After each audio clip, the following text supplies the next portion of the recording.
My name is Riley. I am 30 years old working as a forensic auditor in Seattle and 5 months pregnant. My nephew shattered my gender reveal cake with a baseball bat just to get views on his social media account. While my sister laughed and told me to relax because it was only content. I grabbed his phone to delete the footage. That was when I froze. The wide-angle lens had captured something chilling behind the gift table. My sister was slipping a hidden drive into my bag. I immediately sent the clip to my husband. 15 seconds later, my phone rang. His voice was deadpan. Do not let her leave. Before I continue this story, let me know where you are watching from in the comments below. Hit like and subscribe if you have ever had to stand up to a toxic family. My husband David is a cybersecurity expert. We spent months planning the party, inviting my family to bridge a gap that existed for 9 long years. I wanted to believe my sister Brittany, an influencer, could be happy for me. I was terribly wrong. The afternoon sun poured through the floor-to-ceiling windows of our living room, illuminating the carefully arranged decorations. Pink and blue balloons floated near the ceiling. A lavish $500 custom-tiered cake sat in the center of the mahogany dining table. It was perfectly frosted, hiding the sponge inside that would finally tell us if we were having a boy or a girl. I was wearing a pristine white designer maternity dress, holding my hands over my growing belly, feeling a flutter of genuine excitement. Then chaos erupted. Jackson, my 12-year-old nephew, barged through the sliding glass doors wielding a heavy aluminum baseball bat. Before I could register what was happening, he swung the bat with all his might, connecting with the side of the cake. A sickening thud echoed. The beautiful cake exploded. Chunks of vanilla sponge, thick fondant, and blue and pink-colored powder blasted across the room like shrapnel. A massive wave of sticky frosting and colored dust splattered directly across the front of my white maternity dress. I gasped, stumbling backward as the heavy cake stand crashed to the floor, shattering into dozens of sharp porcelain pieces. Jackson did not drop the bat. He did not look apologetic. Instead, he immediately dropped into a popular online dance routine, pointing directly at the camera, mounted on a ring light tripod he had set up near the entryway. I stood there, trembling, wiping thick blue frosting from my eyes. "What is wrong with you?" I yelled, my voice cracking with shock and devastation. From the kitchen island, Brittany took a slow, deliberate sip of her champagne. She was wearing a flawless emerald silk dress, her phone clutched in one hand. She threw her head back and laughed, a bright melodic sound that grated against my ears. "Relax, Riley," Brittany said, waving her manicured hand dismissively. "It is just content. The internet loves a good disaster reveal. I will pay you back for another cake tomorrow. Stop overreacting." I turned to my mother Barbara, who was sitting on the leather sofa. She was in her early 60s, always dressed impeccably, and fiercely protective of her eldest daughter and grandson. I expected her to scold Jackson for destroying my home and ruining a milestone moment in my pregnancy. Instead, my mother sighed heavily and gave me a disapproving glare. "Oh, do not be so dramatic, Riley," she scolded. "He is just expressing his creativity. You are always so high-strung. It is just a cake. You should be happy your nephew is including you in his videos." My father Richard stood silently by the fireplace, swirling his scotch. He did not say a word, naturally defaulting to his usual passive complicity. Beside him stood Jamal, Brittany's husband. Jamal is a 35-year-old supply chain director, a hard-working African-American man who was constantly talked down to by my parents. He looked at me with an expression of quiet sympathy, but he remained silent, observing the room with sharp, calculating eyes. My hands shook with profound grief and boiling anger. They had ruined a moment David and I had waited years for, treating it like a joke. The absolute disrespect was suffocating. I refused to let my humiliation become a viral spectacle for strangers on the internet. I marched past the ruined table, ignoring the crunch of porcelain beneath my shoes, and grabbed Jackson's phone directly off the ring light tripod. "Hey, give that back!" Jackson whined, trying to reach for the device. "I need to post that right now." I shoved him away gently but firmly. "You are not posting anything," I said. "I am deleting this footage right now." I tapped the screen, opening the photo gallery. The most recent video was right there, a 3-minute clip that had been recording the entire room before Jackson even swung the bat. I opened the video to scrub to the end and hit delete. but as my finger dragged the playback slider across the screen, my breath caught in my throat. The camera on Jackson's phone was set to an ultra-wide angle mode to capture the entire living room. It caught the dining table in the foreground, but it also perfectly captured the hallway in the background. Specifically, it captured the small decorative table where I had placed my canvas diaper bag. I paused the video. I squinted at the screen, my heart beginning to hammer against my ribs. In the background of the footage, while everyone else was distracted by Jackson preparing his baseball bat, Brittany was standing in the shadows of the hallway. I pressed play, watching the scene unfold in the corner of the screen. Brittany looked around furtively, ensuring no one was watching her. Then she quickly unzipped the main compartment of my diaper bag. She pulled a small pocket knife from her designer purse and expertly sliced open the bottom lining of my bag. My hands turned ice cold. I turned the volume all the way up and brought the speaker close to my ear because Jackson was standing near the phone when the recording started. His microphone picked up the ambient noise of the room, including Brittany whispering into her wireless earbuds.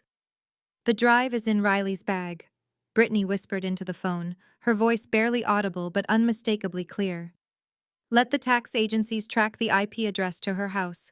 I am boarding the 8 p.m. flight to Geneva." She pulled a tiny metallic USB drive from her pocket, slid it into the sliced lining of my diaper bag and zipped it up.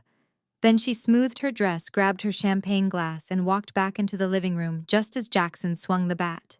I stared at the glowing screen, my blood turning to pure ice. The room around me seemed to fade away. The laughter, the complaints about the messy floor, the sound of my mother defending her grandson, it all became distant white noise.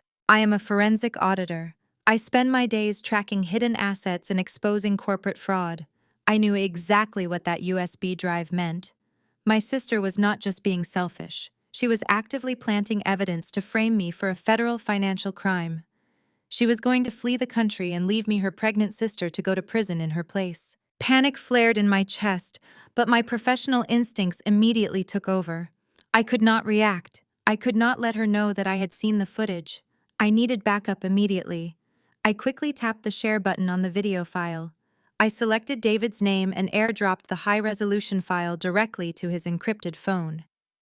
David had gone upstairs a few minutes earlier to grab extra napkins from the linen closet. I knew he always kept his phone in his hand. I locked Jackson's screen and slipped the phone into my deep dress pocket. Jackson started complaining loudly to his mother about me stealing his device, but I ignored him entirely. I focused on steadying my breathing. Exactly 15 seconds later, my phone vibrated intensely against my hip. It was David calling. I answered the phone and pressed it to my ear, keeping my eyes fixed on Brittany, who was laughing with my mother. David's voice came through the speaker. It was not his usual warm tone. It was deadpan sharp and terrifyingly calm, the voice of a cybersecurity expert who had just uncovered a massive breach. "Lock the front door," David said quietly. "Do not let her leave." I took a deep breath, letting his instruction wash over me. The custom-tiered cake was now nothing but a memory scattered across the floor. I stood in the center of the destruction, staring at the woman who had tormented me for years. This was truly the absolute end. Brittany checked the gold Rolex on her wrist and sighed. She grabbed her designer purse from the kitchen island. "I need to leave right now or I am going to miss my flight," she announced. "I have an exclusive brand trip in Switzerland, and my sponsors are expecting me tomorrow morning. Jackson, grab your jacket. We are dropping you at home on the way." I did not hesitate.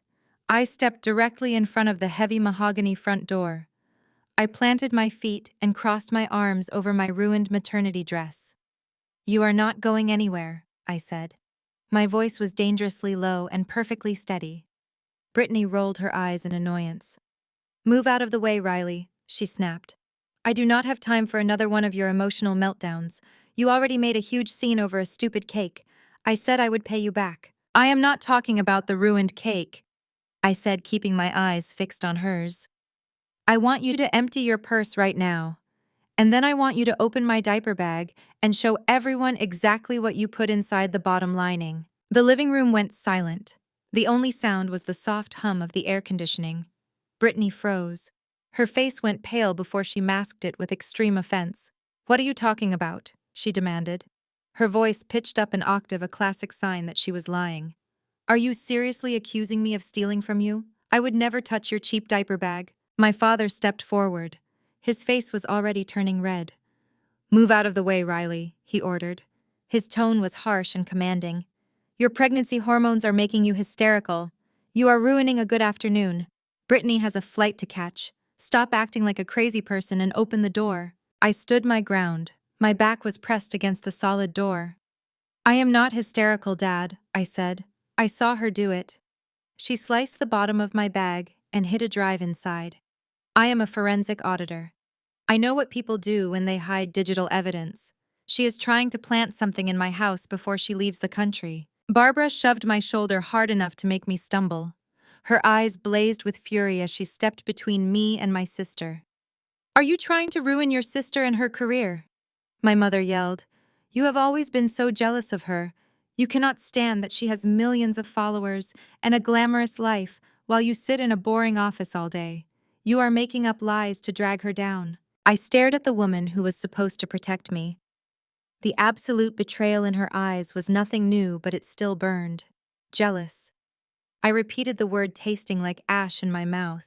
You think I am jealous of her?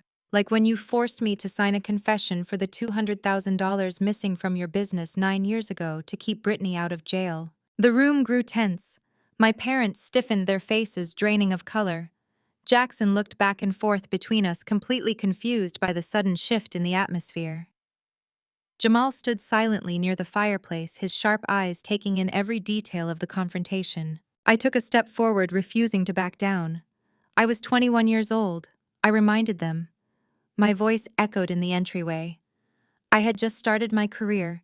You came to me crying and begging.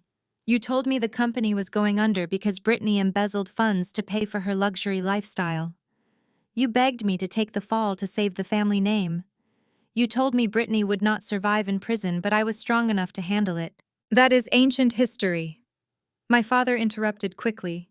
He glanced nervously at Jamal, clearly terrified that Brittany's husband was hearing this dark family secret for the first time. We dealt with that as a family. We paid the money back. No, I corrected him sharply. I paid the money back. I worked 80-hour weeks. I ruined my credit. I lived in a terrible studio apartment and ate instant noodles for years to pay off a debt I never owed. I sacrificed my youth to protect your golden child, while she traveled the world and built a fake brand online. I kept my mouth shut for 9 years because I loved you, but I'm not taking the fall for her again. Empty the bag, Brittany. Brittany clutched her purse tighter to her chest. She looked at our parents with wide, panicked eyes, playing the victim perfectly. Mom, make her stop. She whined. She is scaring Jackson. I need to leave right now or I am going to miss my flight to Geneva. I am not showing her anything. Richard pulled out his cell phone. He glared at me with pure disgust. This ends right now, Riley, he warned. I am calling the local police. I am having you removed for unlawful detention. You cannot hold people hostage in your own home. You have lost your mind and I will not let you threaten your sister. He began dialing the numbers. My heart raced, but I knew David was upstairs working on a countermeasure. I just needed to buy a little more time. I prepared myself for the ugly reality of my own father calling the police on his pregnant daughter. But just as Richard pressed the call button, a heavy, muscular arm reached out from behind him. A large hand clamped down firmly over the screen of the phone, intercepting the call. Everyone turned in shock. It was Jamal. My African-American brother-in-law had always been the quiet observer in our family. My parents constantly disrespected him because he was a supply chain director, a job they considered too blue-collar for their glamorous daughter. They treated him like a glorified chauffeur, and Brittany treated him worse. But Jamal was a large, imposing man, and right now his calm demeanor was terrifying. Jamal gently but forcefully pulled the phone out of Richard's hand. He ended the call and slipped the device into his own jacket pocket. Then he walked past my father, past my mother, and stepped right beside me at the front door. He reached out and manually turned the smart deadbolt, ensuring the door was firmly locked. The heavy click of the metal bolt sliding into place echoed like a gunshot in the silent room. Put the phone down, Richard, Jamal said. His voice was incredibly calm, yet it carried an authority that made my father instantly step back. Nobody is calling the cops until my wife explains exactly what she just put in that bag. Brittany stared at her husband in disbelief. Jamal, what are you doing? She demanded. Her voice trembled slightly. You are supposed to be on my side. Tell her to move so we can leave. We are going to be late. Jamal turned to look at Brittany. His dark eyes were piercing, stripping away her influencer facade. I am not going anywhere, Britt, he said quietly. And neither are you. I saw what you were doing behind that table too. You thought everyone was watching Jackson, but I was watching you. I have been watching you for a very long time. My mother gasped. Jamal, this is a family matter, she insisted. You have no right to interfere. Riley is having a mental breakdown. You need to control your wife, Jamal. Richard added, trying to regain his authority. Tell her to open that door right now before I make a phone call you will regret. Jamal did not even blink. I suggest you sit down, Richard, he replied. Because this is my family too, and I am tired of watching you people treat Riley like she is disposable. If Brittany has nothing to hide, she can empty her purse right here on this floor. If she does not, then we will stand here all night. I looked at Jamal, overwhelming gratitude flooding my chest. For 9 years I had stood alone against my family. David was my shield, but having someone from inside the family finally see the truth felt like a miracle. Brittany looked around the room, realizing she was losing control.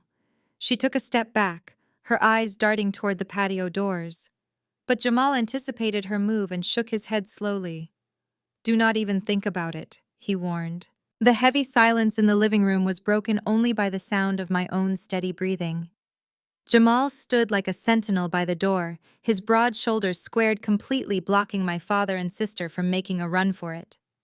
The power dynamic had shifted in a matter of seconds. I did not waste this opportunity. I turned away from the door and walked straight toward the hallway table. Brittany flinched as I moved, her eyes darting nervously toward the diaper bag. I grabbed the heavy canvas tote by its leather straps and carried it back into the center of the living room, setting it down right next to the shattered remains of the gender reveal cake. What are you doing? My mother demanded, her voice shrill with indignation. Leave her things alone. It is my bag, Mom, I said without looking at her. I walked over to the wreckage of the dessert table and picked up the silver cake knife. It was long, sharp, and still coated in pink and blue frosting. When I turned back around holding the knife, my father actually took a half step backward. Riley, put that down right now, he ordered. I ignored him. I knelt on the hardwood floor beside the diaper bag. Brittany let out a sharp gasp, taking a frantic step forward, but Jamal extended his arm, silently warning her to stay back. I flipped the bag upside down. I pressed the tip of the cake knife into the thick fabric of the bottom lining and pulled hard. The sharp blade sliced through the canvas with a loud ripping sound that echoed through the tense room. I pulled the flaps of the torn fabric apart and shook the bag. A tiny metallic silver USB drive slipped out from the hidden compartment. It hit the hardwood floor with a sharp, distinctive clatter. It rolled a few inches before coming to a complete stop right next to a chunk of blue frosting. Nobody moved. Nobody breathed. The undeniable physical proof of Brittany's deception was sitting right there in plain sight. For 1 second, I saw absolute terror flash across my sister's face. The influencer mask completely dropped, revealing the panicked criminal underneath. But Brittany had spent her entire life manipulating reality to fit her narrative, and she recovered with terrifying speed. She let out a loud, theatrical sob. Her hands flew to her face and she collapsed onto her knees, crying hysterically. I cannot believe you, she wailed, her voice cracking with manufactured heartbreak. You planted that to frame me. You set this whole thing up. I stood up, holding the cake knife loosely at my side, watching her performance with cold detachment. I literally just pulled it out of a hidden slice you made in my bag 10 minutes ago, I said. You have been waiting for 9 years to get revenge on me, Brittany screamed, pointing a trembling finger at me, while tears streamed down her perfectly contoured face. You have always hated that people love me. You hated that I became successful while you were stuck paying off debt. You probably bought that drive yesterday just to ruin my brand trip to Geneva. My mother immediately rushed to Brittany's side. Barbara dropped to her knees right in the middle of the spilled cake, ruining her expensive skirt, and wrapped her arms protectively around her golden child. She glared up at me with pure, unadulterated disgust. "You are sick, Riley." My mother spat her face, twisting with venom. "You are deeply, deeply sick. I knew you harbored resentment over what happened with the business, but to go to these lengths, just to destroy your sister, is pure evil. She is a mother. She is a public figure. And you are trying to make her look like a criminal because of your own bitter jealousy." I looked at my mother, feeling a profound sense of emptiness where my familial love used to be. "You are defending her even when the evidence is sitting right on the floor in front of you," I said quietly. "You watched me slice open my own bag." My father marched forward, his fists clenched at his sides. He kicked the small silver USB drive away from me, sending it skittering across the floor toward the fireplace. "Evidence," Richard mocked loudly. "You call that evidence? You are a forensic auditor, Riley. You work with financial data all day long. It would be incredibly easy for someone with your specific skill set to fabricate a drive full of fake financial documents planted in your own bag and then magically discover it to frame your sister." I stared at my father in absolute disbelief. The mental gymnastics he was performing to protect Brittany defied all logic. "You think I forged federal financial records while pregnant just to ruin a TikTok influencer?" I asked, my voice rising. "I think you are a vindictive liar," my father shouted back. "And if you try to take this fake evidence to the police, I will personally hire the best defamation lawyers in the state to sue you into bankruptcy. I will make sure you lose your auditing license. I will destroy your career before I let you destroy your sister." The sheer volume of his shouting startled Jackson. My 12-year-old nephew had been standing frozen near the entryway clutching his baseball bat. Seeing his mother sobbing on the floor and his grandfather screaming at me finally pushed the boy over the edge. "Leave my mom alone," Jackson yelled, his face turning red. He threw the baseball bat onto the floor and glared at me with pure adolescent rage. "You are a terrible aunt. You are always mean to her. You made her cry on purpose because you are just a boring loser." I looked at the boy, feeling a sharp pang of pity. I was completely brainwashed by the toxic environment my sister had raised him in. He truly believed his mother was the victim. Jamal stepped forward and placed a firm, calming hand on his son's shoulder. "Jackson, that is enough," Jamal said sternly. "Do not speak to your aunt that way. The adults are handling this. Go sit on the stairs and do not say another word." Jackson looked like he wanted to argue, but the absolute authority in his father's voice made him stop. He stomped over to the staircase and sat down, crossing his arms and glaring at me. The living room descended into a chaotic symphony of overlapping noise. Brittany was wailing loudly into our mother's shoulder. Barbara was murmuring comforting words to her golden child while shooting me venomous glares. My father was pacing back and forth, muttering threats about lawsuits and destroying my professional reputation. Through all the screaming and crying, I remained perfectly still. I did not need to defend myself against their baseless accusations. I knew the truth, and more importantly, the trap had already been set. A sudden rhythmic sound cut through the chaos. Heavy, deliberate footsteps echoed on the hardwood stairs leading down from the second floor. Everyone stopped talking. Even Brittany paused her theatrical sobbing. We all turned to look at the staircase. David walked down the steps, moving with an unhurried, purposeful stride. He was holding his thick, heavy-duty encrypted laptop under one arm. My husband did not look angry. He did not look panicked. He looked completely and utterly in his element. The calm confidence radiating from him was terrifying in its intensity. He walked past Jackson, past my seething father, and past my mother kneeling on the floor. He crouched down near the fireplace, pulled a clean white napkin from his pocket, and carefully picked up the silver USB drive my father had kicked away. He wrapped the metal drive in the napkin to preserve any physical evidence. David stood back up and looked directly at my father. His expression was cold and unyielding. "She did not plant it," Richard David said. His voice easily overpowered the remaining tension in the room. "Riley did not fabricate anything. We both know exactly who brought this into our home today." My father opened his mouth to argue, but David held up his hand, silencing him instantly. "But since I am a cybersecurity architect," David continued, his eyes shifting from my father down to Brittany, who was now staring up at him in genuine horror, "let us not rely on guessing games. Let us plug this little drive into my isolated sandbox server right now. Let us put it up on the big screen and see exactly what Brittany wants the Internal Revenue Service to find hidden inside our house. The gravity of his words hung in the air, thick and suffocating. My parents exchanged a look of pure confusion, their unwavering faith in my sister finally showing a tiny microscopic crack.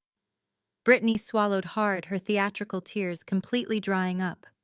She knew she was trapped, and for the first time in 9 years, she was entirely out of options. She looked desperately at the front door, but Jamal remained perfectly positioned, a silent guardian, ensuring that no one could escape the reckoning that was about to unfold. The stage was finally set for the truth to come out raw and undeniably clear, stripping away decades of careful manipulation. I took a deep breath, preparing myself for the final destruction of the toxic illusion my parents called a family. The real show was just beginning, and this time I held all the evidence I needed to permanently break free. David walked deliberately over to the massive high-definition television securely mounted directly above our stone fireplace. He moved with that quiet, terrifying efficiency that made him so brilliant at his job. He placed his laptop on the media console and connected an HDMI cable. Then he picked up the silver USB drive from the white napkin. Brittany let out a sudden, choked and incredibly desperate sound. She scrambled to her feet and lunged across the living room floor directly toward David. "Give that back to me right now," Brittany screamed. Her voice was shrill. "You have no right to look at my private property. I will have you arrested." She reached out, grasping for the laptop. Jamal moved faster. My brother-in-law stepped directly into her path. He used his broad frame to form an impenetrable wall between his wife and my husband. Brittany crashed into Jamal. "Move, Jamal!" she shrieked, pounding her fists against his shoulders. "Tell him to give it back!" Jamal looked down at his wife.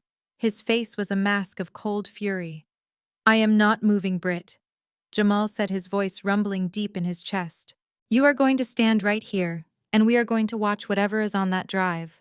If you are innocent, you have absolutely nothing to worry about." Brittany stared at him, her chest heaving. She looked frantically at our parents, but even Richard and Barbara were frozen in place. David and Jamal had paralyzed them completely. The large television screen flickered to life. The display mirrored David's desktop. He opened an isolated sandbox environment designed to safely view malicious files without compromising the main system. A prompt popped up on the screen requesting a decryption key. Richard let out a bark of laughter. "You see?" my father said, pointing at the television. "It is encrypted. You cannot even open it, David. You are just wasting our time and traumatizing your sister for absolutely no reason. Unplug the machine and let her leave before I call my lawyers." David did not even look at my father. His fingers flew across the keyboard with lightning speed. "Actually, Richard, I do not need her password," David explained calmly without looking away. "Brittany made a very careless mistake when she arrived at our house this afternoon. She wanted to post a video of her outfit, so she connected her primary phone to our guest wireless network. But since I work in cybersecurity, I monitor all data that crosses my network. I recognized the encryption signature she uses for her secure files. My system captured the decryption handshake 2 hours ago when her device tried to sync." My mother gasped, taking a step back. "You hacked your own sister," Barbara cried out, clutching her chest. "That is a severe violation of privacy. That is illegal, David. You are a criminal." "I am protecting my pregnant wife from being framed for a federal crime, Barbara," David replied sharply. He hit the enter key. "I would say that gives me a pass." The password prompt vanished from the massive screen instantly. A green progress bar flashed for a fraction of a second before a master directory appeared in crisp high definition. The room went completely silent again. Even Jackson, sitting on the stairs, stopped kicking his feet against the banister. The screen was filled with meticulously organized folders detailing years of financial deception. I stepped closer to the television, my heart pounding against my ribs. I knew my sister was greedy, but the sheer volume of data hidden on this tiny metallic drive was staggering. David hovered his cursor over the very first folder at the top of the directory list. It was labeled Legacy. Let us start with some family history, David said, his voice echoing ominously in the quiet room. He opened the folder and clicked on a subfolder containing archived bank statements. Dozens of PDF files immediately populated the screen. I recognized the dark blue corporate letterhead immediately. It belonged to my parents' corporate business accounts from exactly 9 years ago. The exact accounts that had been drained of $200,000 during a supposed security breach. I stared at the screen as David pulled up the original unaltered transfer logs. 9 years ago, my parents sat me down in their kitchen and told me that an anonymous hacker had breached their system and funneled the money out. They claimed the local police traced the terminal IP address back to my college laptop. They came to me weeping and begging me to sign a confession. They convinced me to take a quiet repayment deal to avoid a public trial that would ruin their business reputation and send me to prison. I had foolishly believed them. I had signed the paper taking on massive debt at 21 years old. But the official documents currently glowing on the screen told a completely different story. The internal transfer logs clearly showed the money was never hacked by an outside source.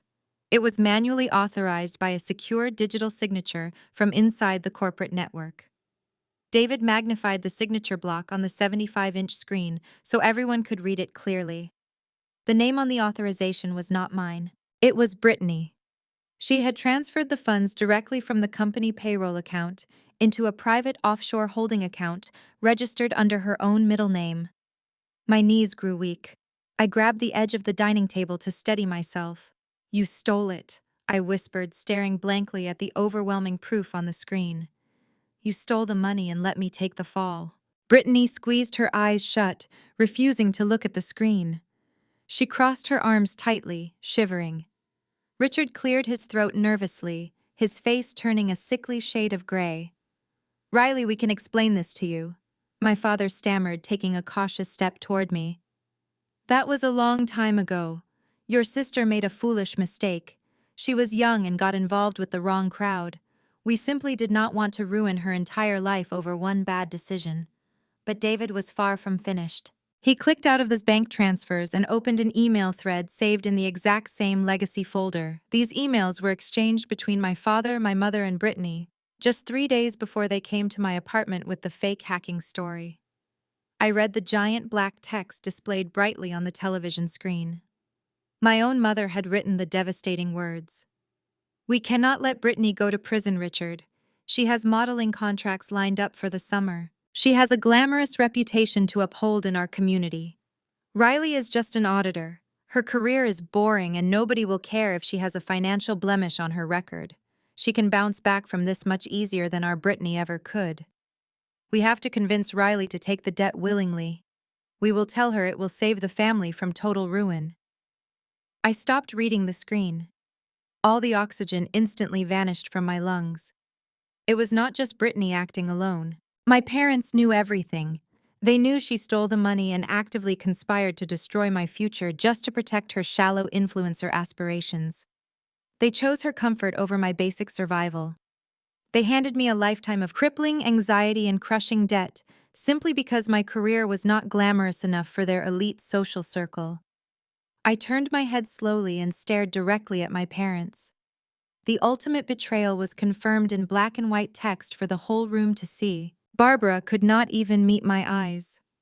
She looked down at the frosting-covered floor, her hands trembling violently at her sides. Richard opened his mouth to offer another pathetic excuse, but the lying words died in his throat under the heavy weight of my unblinking glare. A heavy, oppressive realization settled over the entire family. The flawless facade of the perfect, wealthy suburban family was completely shattered, exposing the rotten, decaying core underneath. For 9 long years, I had carried the heavy shame of a severe crime I never committed. For 9 years, they had happily let me suffer while they lived in luxury. But before I could even formulate a sentence to express the profound magnitude of my disgust, David shifted his stance behind the media console. He placed his hand gently on my lower back, offering a silent pillar of unwavering support. "That is just the past," David said, his voice dropping an octave and cutting through the thick tension like a jagged blade. "That is what she did 9 years ago to save herself from the consequences of her own actions. But let us look at what she is doing today right now in this very house. David reached for the laptop keyboard again. His eyes locked onto Brittany, who was now trembling uncontrollably against Jamal. Folder 2. David announced softly, tapping the touchpad with a very definitive click. Retirement. The enormous screen above the fireplace glowed with the word retirement, but before David could open the first document, my mother broke the heavy silence. Barbara scrambled to her feet, brushing cake crumbs from her expensive skirt. Her face was flushed with a toxic mix of panic and indignation. She pointed a shaking finger at me. "We did what we had to do, Riley." My mother screamed. Her voice was shrill and completely devoid of guilt. "You were young, and you could bounce back from a financial mistake." Brittany had a reputation to uphold. She had sponsors looking at her. She was building a brand. If she went to prison, her entire life would have been ruined. We protected this family. I stared at the woman who gave birth to me, feeling a sickening wave of revulsion. "You sacrificed my future so your favorite daughter could keep posting photos online." I asked, my voice dangerously calm. "You let me starve in a studio apartment while you bought her designer handbags with the money she stole. You watched me struggle to buy groceries while she flew to Paris." Richard stepped up beside his wife, forming their usual united front. "We are your parents," my father yelled, trying to reclaim his shattered authority. "We made a strategic family decision. We knew you were tough, Riley. We knew you could handle the pressure." Brittany was fragile. "You should be thanking us for building your character instead of hacking our private emails like a criminal. You should be down on your knees thanking us for giving you a roof over your head growing up." The sheer audacity of his statement was breathtaking. They were actually trying to spin their monstrous betrayal into a parenting victory. I felt David tense beside me, his hand gripping the edge of the media console. He was furious, but he kept his perfect composure. "You want to talk about strategic family decisions, Richard?" David asked, his tone dripping with absolute contempt. "Let us look at the strategy your fragile daughter is using right now." David turned back to his laptop. He double-clicked the folder labeled Retirement. The screen immediately filled with a complex diagram of interconnected bank accounts, offshore holding companies, and wire transfer logs. It looked like a map of a digital cartel. "I am a cybersecurity expert, and Riley is a forensic auditor," David explained, projecting his voice so it echoed off the high ceilings. "We look at financial data differently than you do. What you are seeing on this screen is a massive ongoing wire fraud operation. Brittany has been using a network of 12 different shell companies to launder millions of dollars over the past 6 months." Brittany let out a sharp gasp. She tried to pull away from Jamal, but his grip on her arm was like a steel vise. "Let me go," she hissed at her husband. "You have no right to hold me." Jamal did not move an inch. He kept his eyes glued to the television screen, his jaw set in stone.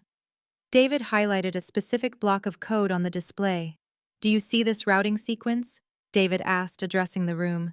"Brittany is not just stealing money, she is covering her tracks. She set up a proxy server that routes her entire digital footprint directly through our home internet connection. Every time she moves stolen money, the federal government sees my IP address and Riley's name attached to the transaction." The blood drained from my face. I knew she had hidden the drive in my diaper bag, but seeing the sheer scale of the operation laid out in front of me was terrifying. "She is framing Riley for an impending federal raid." David continued, his voice hard and unforgiving. "The Internal Revenue Service has been building a case on these shell companies for months. Brittany knew the feds were closing in. She came here today under the guise of celebrating our baby, just to plant the physical evidence in our house. She intended to board a flight to Europe tonight and leave her pregnant sister to take the fall for a federal crime." My parents stared at the screen, their mouths hanging open. The complexity of the fraud was undeniable, but they still clung desperately to their golden child. "There must be a mistake," Barbara stammered, her eyes darting between the screen and Brittany. "Our daughter is a successful lifestyle influencer. She makes her own money from brand deals. She does not need to launder money. She is wealthy." David let out a dry, humorless laugh. "Wealthy?" David challenged. "Barbara, you really think posting dance videos pays for first-class flights to Dubai and a closet full of diamond watches? Let us look at where her wealth actually comes from." He clicked into a subfolder titled Parents. A new set of documents populated the massive television screen. I recognized the logos immediately.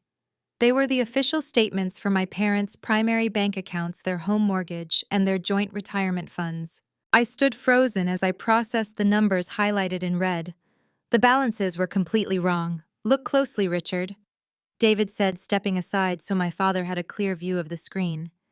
I tracked the origin of the funds moving through Brittany's shell companies.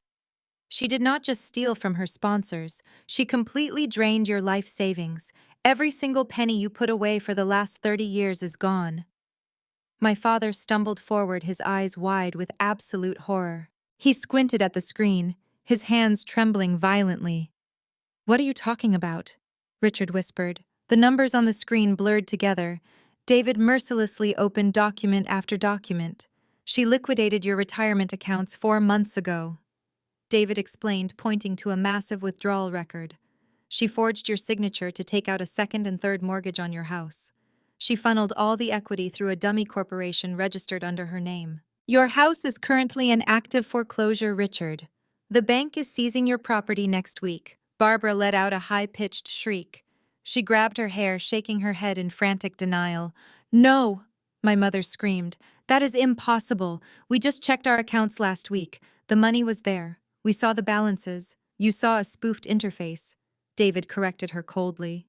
"Brittany installed a malware program on your home computer when she visited you for dinner last month. Every time you log into your bank portal, it shows you a fake screen with your old balances. But the real accounts are completely empty. She bled you dry to fund her lavish lifestyle, and now you are millions of dollars in debt." The living room felt like a vacuum. All the air was sucked out of the space, leaving behind nothing but pure devastation. The reality of their ruin crashed down on my parents with the force of a freight train. They had sacrificed my future to protect their precious golden child, and in return, she had systematically robbed them of absolutely everything they owned. Richard turned slowly to face Brittany. He looked like he had aged 20 years in a matter of seconds. The arrogant, domineering father who had just threatened to sue me into bankruptcy was completely gone. In his place stood a broken, penniless old man. "Brittany," Richard begged, his voice cracking with desperate, fragile hope. "Tell me this is a fake, Britt. Tell me your sister fabricated this to get back at us. Please tell me our money is still there." We all looked at Brittany. I expected her to double down on her lies. I expected her to cry and scream and claim she was the victim of a massive conspiracy. I expected her to play the role of the innocent, misunderstood daughter one last time. But Brittany stopped crying. The theatrical tears vanished from her face instantly. Her posture straightened. She wiped her eyes carefully, ensuring she did not smudge her expensive makeup. She looked at our father, then at our mother, and finally at me. A slow, creeping smile spread across Brittany's face. It was not her usual bright camera-ready smile. It was a sharp, mocking, and utterly soulless grin. The mask had completely fallen off, revealing the monster hiding underneath. I watched the blood drain from my parents' faces as they finally saw the truth. For years, they had willfully blinded themselves to her toxic nature because it was easier than dealing with reality. They had enabled a predator, and now they were her ultimate prey. The glamorous daughter they had sacrificed my entire youth to protect had turned around and slaughtered their future without a single second of hesitation. "It is real," Brittany said, her voice devoid of any warmth or remorse. "It is all real, Dad. I am taking what I deserve. You are going to die completely broke, and there is absolutely nothing you can do about it." The sheer audacity of her statement hung in the air like a physical weight. My father stared at his favorite daughter, his mouth opening and closing, without producing a single sound. The golden child illusion he had fiercely protected for decades shattered into a million irreparable pieces right in front of his eyes. Brittany did not even flinch at the sight of her broken parents. The victim act she had perfected over a lifetime vanished entirely. She reached into her emerald silk dress pocket and pulled out her smartphone. Her manicured fingers tapped the screen a few times with practiced precision. She held the glowing device up for everyone to see. The screen displayed a decentralized cryptocurrency wallet interface. A bright green checkmark pulsed in the center of the display, indicating a successfully completed transaction. A massive string of digital numbers confirmed a staggering balance of 0. "You are all so stupid," Brittany sneered. Her voice was dripping with absolute disdain. She paced slowly across the living room floor, stepping carelessly over the smashed cake and ruined frosting.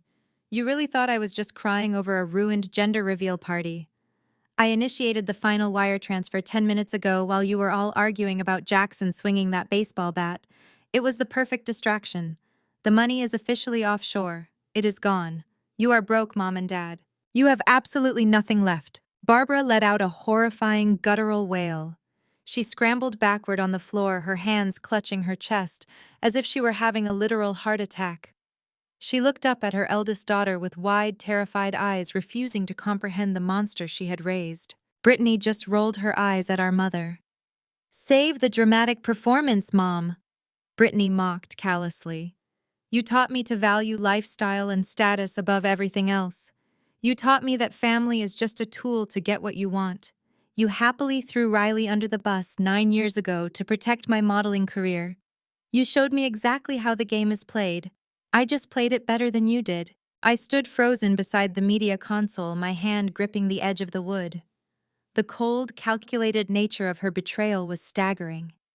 I always knew my sister was selfish, but I never imagined she was capable of this level of financial execution. Brittany turned her venomous gaze directly toward me. Her eyes narrowed into dark, spiteful slits. "And you," she hissed, taking a step closer. "The perfect little forensic auditor. You always thought you were so much smarter than me with your boring corporate job and your pathetic suburban life. You thought you survived what happened 9 years ago, but you never saw the real trap closing around you." I met her gaze, refusing to look away. "What trap, Brittany?" I asked, my voice remaining remarkably steady despite the adrenaline surging through my veins. Brittany smiled a wide, terrifying grin. "The Internal Revenue Service has been building a massive federal case on this specific IP address for 6 long months." She explained, her tone practically singing with victory. "They have been tracking the shell companies. They have been logging the transactions. And every single piece of digital evidence leads directly to this house. The drive in your diaper bag was just the cherry on top. It contains the hard offline copies of the ledgers.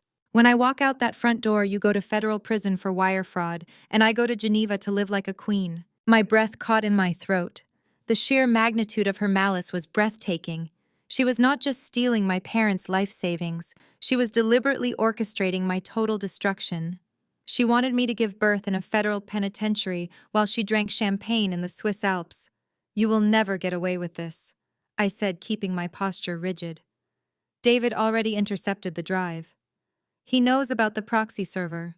We can prove you routed the traffic through our network." Brittany threw her head back and laughed loudly. Her laughter echoed off the high ceiling, sounding utterly manic. "Prove it," how she challenged. "By the time the feds arrive with their warrants, I will be out of federal jurisdiction. I have a private jet waiting at the regional airport right now. You can scream my name to the authorities all you want, Riley. But the digital footprint has your name on it. You are the financial auditor. The narrative writes itself perfectly. The disgruntled sister who stole from her parents to get revenge. It is a foolproof story." Richard finally snapped out of his paralyzed state of shock. The realization that he was entirely bankrupt and facing imminent homelessness broke something inside his brain. A primal, desperate rage overtook my father. He let out a loud, furious roar and lunged forward across the room. "Give me that phone," my father bellowed, extending his arms to grab Brittany by the shoulders. "I will cancel the transfer right now. I will call the bank. I will call the police. You are not taking my money." But his age and declining physical health betrayed him instantly. As Richard lunged forward, his foot caught on a heavy piece of broken porcelain from the shattered cake stand. He stumbled violently, losing his balance completely. He crashed hard onto the hardwood floor, sliding through the sticky blue and pink frosting. He hit the ground with a painful thud, clutching his knee and groaning in agony. "Dad!" I shouted instinctively, taking a step forward, but David placed a firm hand on my shoulder, holding me back. Barbara saw her husband fall and completely lost her grip on reality. She fell to her knees beside him, hyperventilating. Her chest heaved with rapid, shallow breaths as she clawed at her own hair. "We have nothing," my mother gasped between panicked sobs. "We are going to lose the house. We have no retirement. We have no money for food. Brittany, please. You are our daughter. We gave you everything. We ruined Riley for you. Please do not do this to us." Brittany looked down at her parents groveling on the floor covered in ruined cake and despair. She did not show a single ounce of pity. She simply stepped around my father, adjusting her designer dress to ensure she did not get any frosting on the expensive silk fabric. "You should have diversified your assets," Mom Brittany said coldly.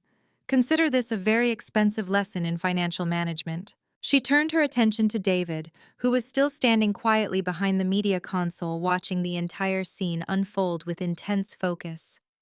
Brittany smirked at my husband, her confidence radiating off her like a toxic aura. "And you, David," she taunted, waving her smartphone in his direction. "You might be a hotshot cybersecurity expert, but even a tech genius cannot reverse a blockchain transfer once it is permanently verified on the ledger. Cryptocurrency does not care about your sandbox servers or your network monitoring. The funds are fully decentralized and untraceable now. They are sitting in a secure anonymous wallet that only I control. You are totally helpless." David did not react to her taunts. He simply stared at her, his expression unreadable. He slowly closed his laptop screen, the soft click echoing in the tense room. He crossed his arms over his chest, leaning back against the wall. Brittany took his silence as absolute victory. She checked her gold watch one more time and slipped the phone back into her pocket. She grabbed her designer purse from the kitchen island, slinging the strap over her shoulder with an exaggerated sigh of relief. "Well, this has been a truly unforgettable gender reveal party," Brittany announced loudly, addressing the entire room. "Jackson, grab your coat right now. We are leaving." Jackson slowly stood up, but he did not move toward his mother. He instinctively moved closer to his father, seeking the quiet stability Jamal always provided. Brittany rolled her eyes and turned toward the entryway. She marched confidently toward the heavy mahogany front door, fully expecting her husband to step aside. For their entire marriage, Brittany had treated Jamal like an obedient servant. She had constantly talked down to him, demanding he carry her bags, fetch her cars, and silently tolerate her family insulting him. She naturally assumed this moment would be absolutely no different. "Move, Jamal," Brittany ordered, her voice sharp and commanding. "Unlock the door and get the car started. I have a flight to catch and we need to beat the evening traffic." But Jamal did not move. He did not reach for the deadbolt. He did not step aside to clear her path. He stood there like a massive, immovable statue rooted deeply into the hardwood floor. "I said move, Jamal," Brittany repeated, raising her voice in frustration. "Do not make me ask you again. I am done playing games with these people. Open the door right now." The silence that followed was heavy and electric. The balance of power in the room was shifting rapidly and violently. Barbara stopped her frantic sobbing, looking up from the floor. Richard stopped groaning, holding his injured knee. I held my breath, watching my brother-in-law. Jamal slowly raised his head. He looked his wife directly in the eyes. The usual quiet patience that defined his personality was completely gone. In its place was a cold, calculated, and overwhelmingly dominant presence. He did not look like the submissive husband Brittany believed she controlled. He slowly reached his large hand into the inner pocket of his tailored jacket. The deliberate motion made Brittany take a hesitant step backward, her false confidence finally wavering. "You are right about the blockchain," Jamal said.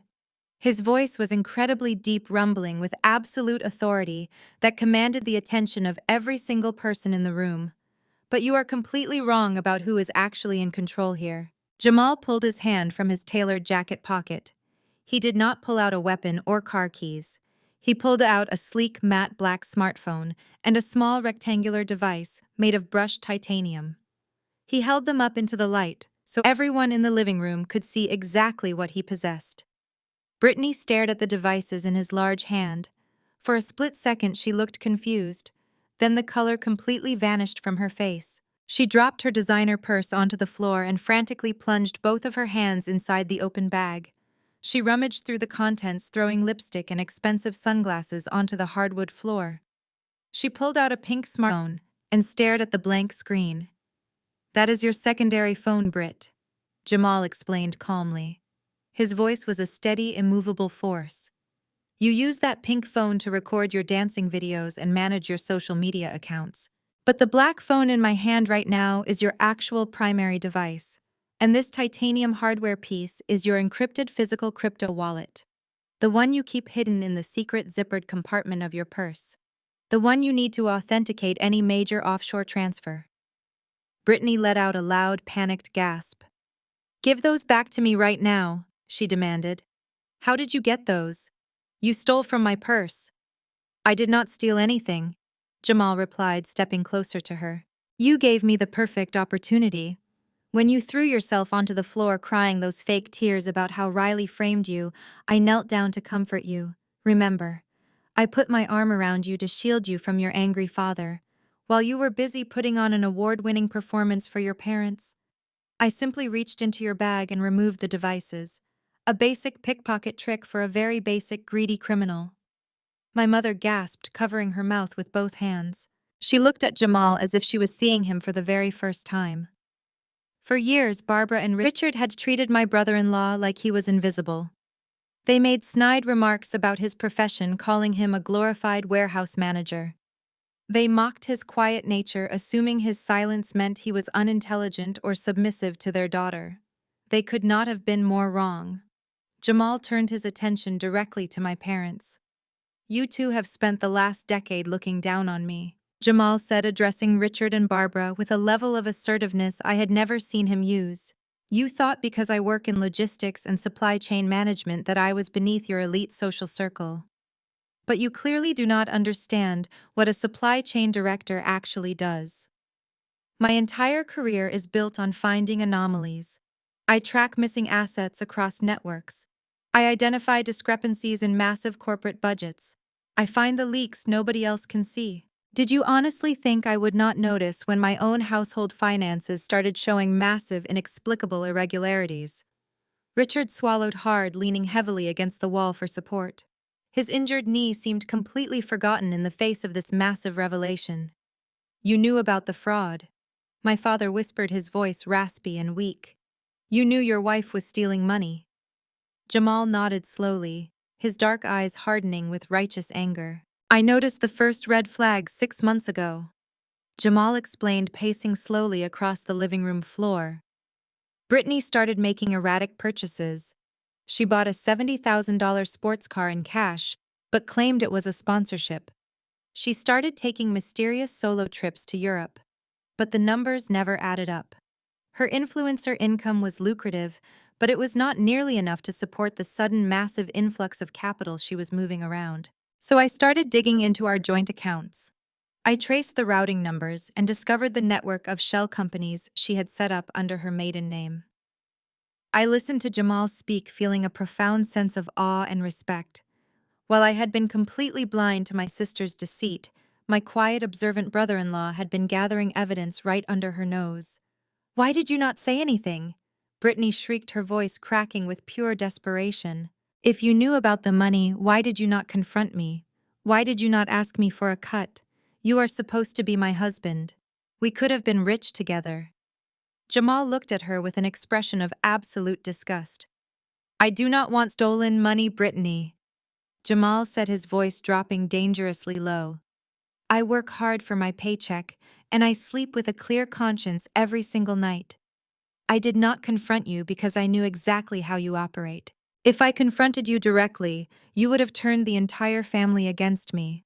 You would have played the victim, accused me of being controlling, and used your parents' money to bury me in a messy divorce. You would have taken my son away from me. I needed absolute concrete proof of your crimes before I made a single move.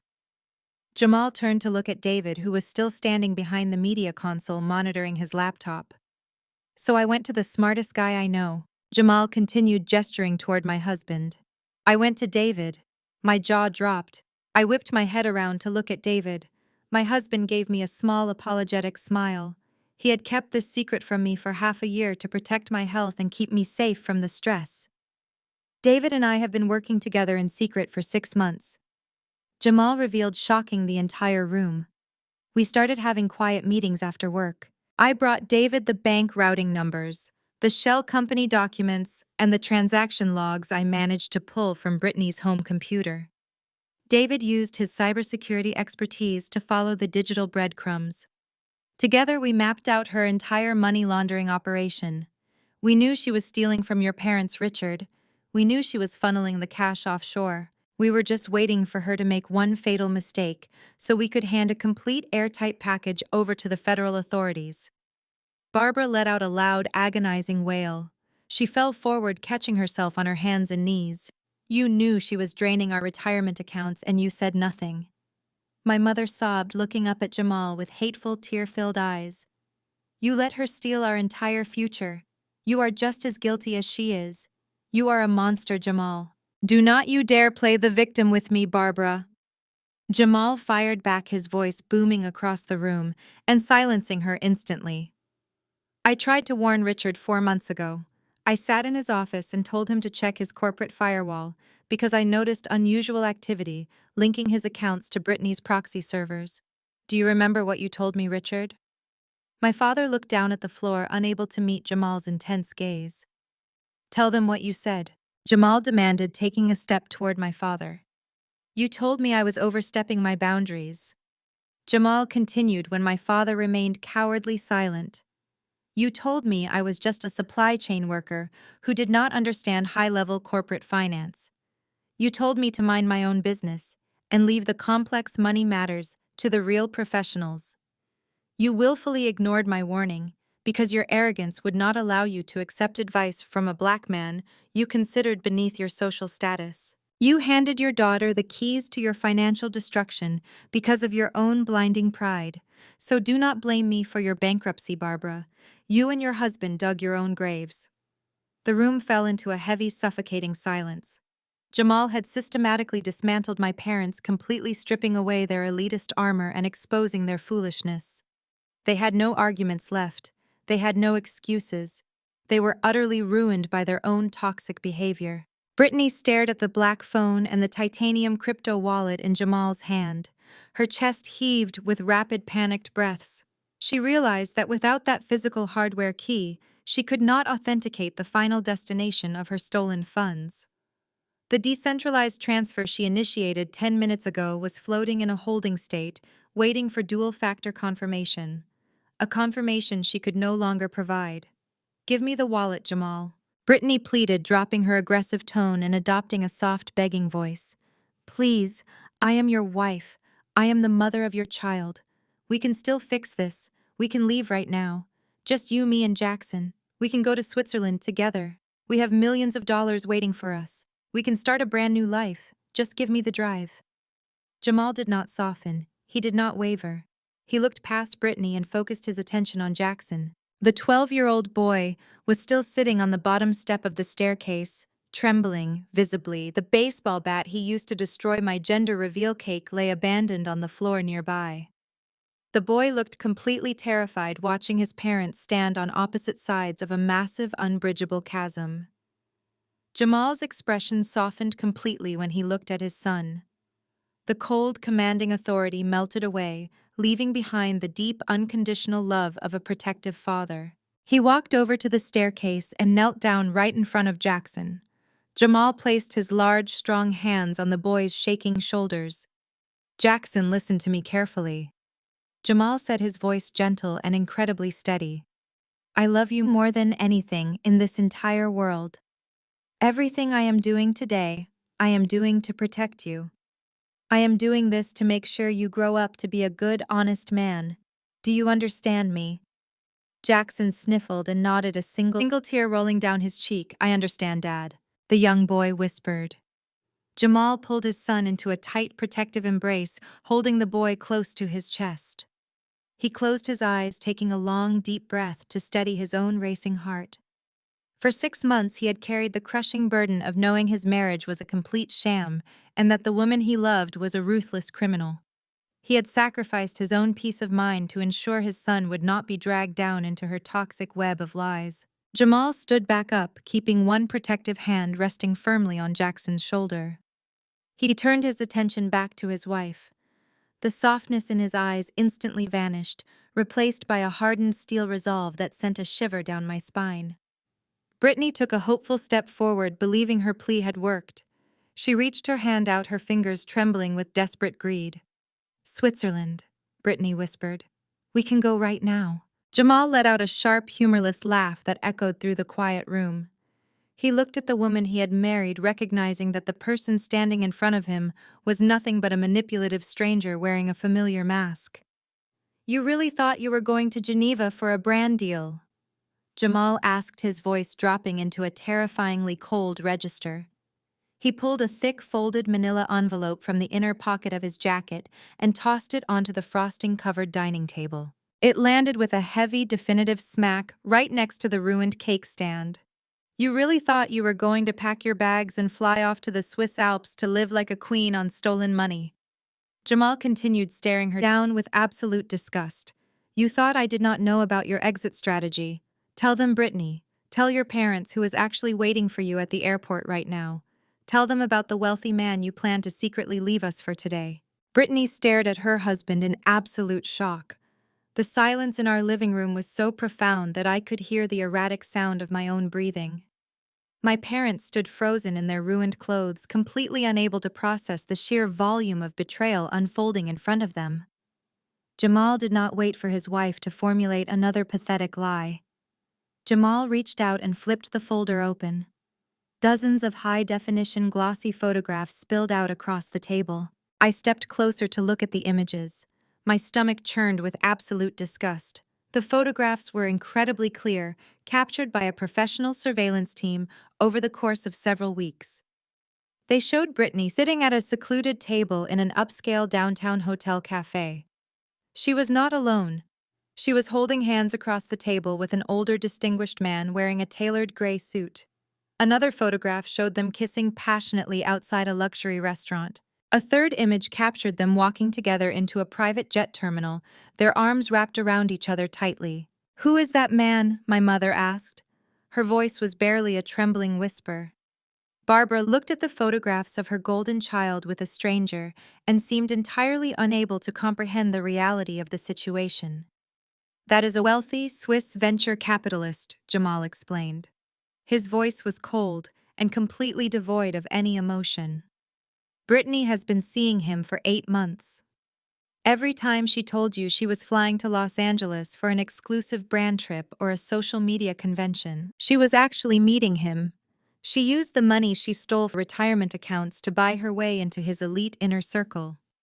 She presented herself to him as a self-made millionaire investor looking to relocate her massive assets to Europe. She was not just running away from the federal investigation. She was running away to start a brand new glamorous life, and she was funding her escape with your life savings." Richard let out a choked sob. He looked at his daughter with tears streaming down his wrinkled face. "You were going to leave us here to face bankruptcy and foreclosure while you ran off with another man?" my father asked. "You were going to abandon your own family completely." Brittany crossed her arms over her chest and looked away. She did not look guilty. She simply looked annoyed that her brilliant exit strategy had been exposed. But the most heartbreaking moment of the afternoon was yet to come. Jackson slowly stood up from the bottom step of the staircase. My 12-year-old nephew wiped his tear-stained face with the back of his sleeve. He walked cautiously toward the dining table, his eyes fixed on the scattered photographs. Jamal saw his son approaching and immediately tried to block the boy from seeing the terrible evidence of his mother's infidelity. "Jackson, go back to the stairs," Jamal said gently. "You do not need to look at this right now." But Jackson was already standing by the table. He reached out and picked up a piece of paper that was mixed in with the photographs. It was a printed transcript of text messages exchanged between Brittany and the Swiss investor. I watched Jackson's eyes scan the page. The boy's face went completely pale. His lips began to tremble. "What does this mean?" Jackson asked. His voice broke into a high-pitched whimper. He looked up at his mother with an expression of pure, devastating heartbreak. "What does excess baggage mean, Mom?" Brittany squeezed her eyes shut. For a fraction of a second, she looked genuinely uncomfortable, but she remained entirely silent. Jamal gently took the printed page out of his son's shaking hand. He looked at his wife with a fiery, unyielding hatred. "Tell him," Jamal demanded. His voice echoed through the room like a crack of thunder. "Tell your son exactly what you texted your boyfriend last week when he asked if you were bringing your child to Geneva. Tell him the absolute truth for once in your miserable life." Brittany refused to speak. She kept her eyes glued to the floor. "Fine," Jamal said. "I will read it for you." Jamal held up the paper and read the highlighted text aloud, so everyone in the room could hear the absolute depravity of my sister. The message said, "I am leaving the kid with Jamal. Jackson is just excess baggage at this point. My new life in Europe does not have room for a middle schooler. I only kept him around this long because family content gets higher engagement on my social media channels." I gasped loudly, covering my mouth with my hands. My parents stared at Brittany with raw, unfiltered horror. They had indulged her narcissism for her entire life, but even they could not fathom this level of pure evil. She did not just steal their money. She viewed her own flesh and blood as nothing more than a convenient marketing tool to boost her digital fame. Jackson let out a loud, agonizing cry. The realization that his mother's affection was entirely performative shattered the boy completely. Every hug, every vacation, every shared moment was nothing but a calculated move to boost her online follower count. He was not a beloved son. He was just a prop for her videos. Jackson dropped to his knees and buried his face in his hands, sobbing uncontrollably. The sound of his heartbreak filled the room, heavy and suffocating. Jamal immediately dropped the paper and fell to his knees beside his son. He wrapped his massive arms around the boy, pulling him into a tight, protective embrace. "I have got you," Jamal whispered, burying his face in his son's hair. "I have got you, and I am never letting you go. You are my whole world." Jamal held his son tightly, rocking him back and forth on the hardwood floor. He looked up at Brittany over the boy's shoulder. The fierce, uncompromising glare in his dark eyes promised absolute destruction. Brittany shifted uncomfortably, avoiding eye contact with the family she had just permanently destroyed. Jamal slowly stood back up, keeping one hand resting reassuringly on his son's back. He reached into the inner pocket of his jacket one final time. He pulled out a sleek black pen and a thick stack of legal documents securely bound by a heavy metal clip. He tossed them onto the table right on top of the surveillance photos. "These are divorce papers," Jamal announced coldly. "And attached to them is a full custody relinquishment form. You are signing away all of your parental rights to Jackson right now. You will never see him again. You will never contact him again. You are walking out of our lives today, and you are leaving my son completely alone." Brittany let out a sharp, mocking laugh. She tossed her hair over her shoulder and glared at her husband. "You cannot force me to sign anything, Jamal," she countered. Her voice was laced with arrogant defiance. "I am still his mother. I have rights. I will drag you through a massive custody battle in court just to make you suffer. I will use my platform to tell the entire world that you are a controlling, abusive husband who stole my child. My followers will destroy your reputation before you even step foot inside a courtroom." Jamal did not flinch. He simply tapped the manila folder with his index finger. "If you do not sign those papers right now, I will take this entire folder and send it to every single one of your corporate sponsors," Jamal threatened. His voice was a calm, steady drumbeat of impending doom. "I will send the high-definition photos of your affair to every major gossip outlet.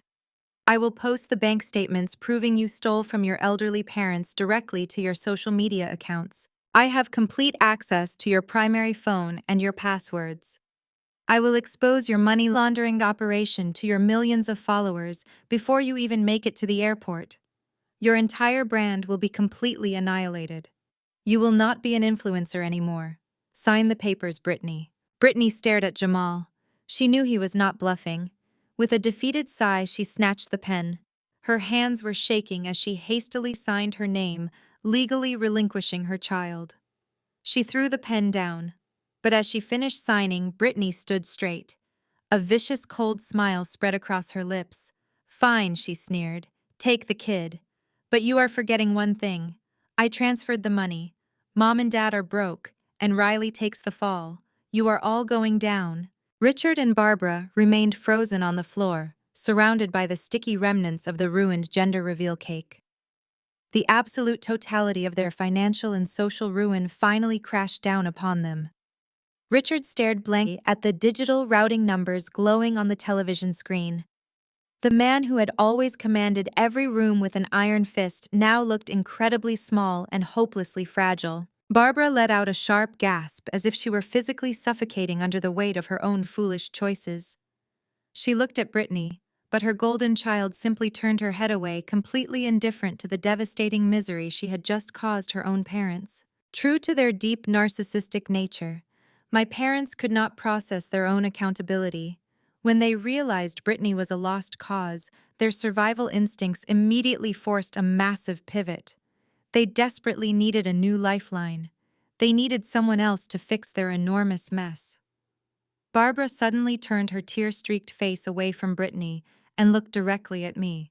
My mother scrambled across the hardwood floor, ignoring the blue and pink frosting smearing across her expensive silk skirt. She reached out with trembling hands and grabbed fistfuls of my white maternity dress. "Riley, you have to help us," Barbara pleaded, her voice cracking with wild desperation. "You are a forensic auditor. You know exactly how to track stolen money across different banking networks. David is a tech genius. He just hacked into her phone. You both have to get our retirement money back right now. We are your family, Riley. You cannot just stand there and let us lose our home. We raised you. We gave you everything. You have a duty to fix this disaster." Richard miraculously found the strength to drag himself up from the floor. He leaned heavily against the dining table, wincing as he put weight on his injured knee. He wiped his face and immediately fell back into his familiar authoritative tone. "Hey, your mother is completely right, Riley," Richard demanded, his voice echoing harshly in the quiet room. "You have substantial savings. You and David both have high-paying corporate jobs. I need you to transfer funds to my account immediately so we can hire the best defense lawyers in the state. We need to protect ourselves from the fallout of Brittany's financial crimes. You can cover our mortgage payments until we get this mess sorted out in court. You are the responsible one. It is your job to step up and handle these logistical nightmares." They genuinely expected me to revert right back to being their obedient little scapegoat. They expected me to blindly absorb their massive collateral damage, just like I did when I was 21 years old. I looked down at the two people who had gleefully ruined my 20s. I felt absolutely no pity. I did not yell. I did not cry. I spoke with a terrifying absolute calm that made my father physically flinch. "You want my help?" I asked, looking directly into my mother's panicked eyes. "Let me show you exactly what my help looks like." I gently but firmly pried my mother's desperate fingers off my white maternity dress. I took a deliberate step backward, putting a solid boundary of distance between us. "I am not giving you a single cent, Richard," I stated, my voice cutting through the room like a frozen blade. "I am not hiring you a lawyer. I am not paying your mortgage. For 9 long years I suppressed the truth to protect your fragile egos. You sat back and watched me work 80-hour weeks to pay off a massive corporate debt I never owed. You let me live in constant terror of bankruptcy while you bought Brittany luxury cars and designer jewelry. You stripped away my youth and my peace of mind because my career was not glamorous enough for your elite social circle.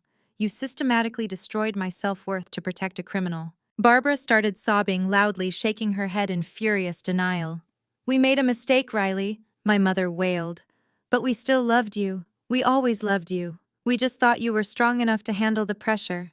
We thought you would understand that family requires sacrifice. You cannot just abandon us when we need you the most. You are our daughter." I let out a dry, humorless laugh. "Loved me?" I challenged, reaching into the side pocket of my diaper bag. I pulled out a folded bank statement I had kept hidden for years. "Let us talk about love, Barbara. 3 years ago, you needed a highly experimental $150,000 heart surgery.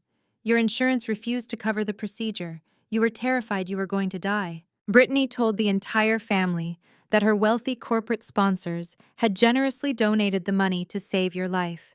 You praised her for months. You told everyone she was your literal savior.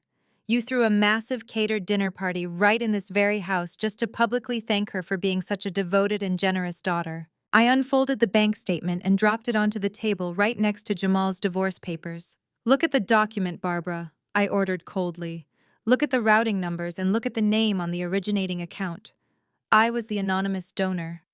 I liquidated my entire investment portfolio and took on massive freelance auditing contracts to save your life from the shadows while you threw lavish dinner parties to thank Brittany. I gave up my own financial security so you could have a second chance at life, and you did not even bother to ask where the money actually came from, because it was easier to believe your golden child was a hero. My parents stared at the bank statement in absolute shock. The numbers printed on the official bank letterhead were undeniable. The final illusion of their perfect family was entirely dead. The realization that they had worshipped the daughter who stole their retirement, while completely ignoring the daughter who literally bought them more time on this earth, shattered them completely. Richard collapsed into a dining chair, burying his face in his trembling hands. Barbara let out a quiet, defeated whimper, unable to formulate a single word of defense. I paid my massive debt to this family in my own blood and sweat. I said, looking them dead in the eye. I gave you everything I had, and you still chose to treat me like garbage. You made your choice. You chose your golden child over and over again. Now you get to die on the exact hill you built for her. You wanted her to be the star of the family. Well, she is definitely going to be famous now. I hope you enjoy watching her trial on the evening news. Brittany suddenly let out a loud, mocking laugh, clapping her hands together slowly. She had been watching the entire exchange with a smirk on her face, completely unbothered by her parents' utter devastation. Beautiful speech, Riley. Brittany sneered, wiping a fake tear from her eye. Truly inspiring.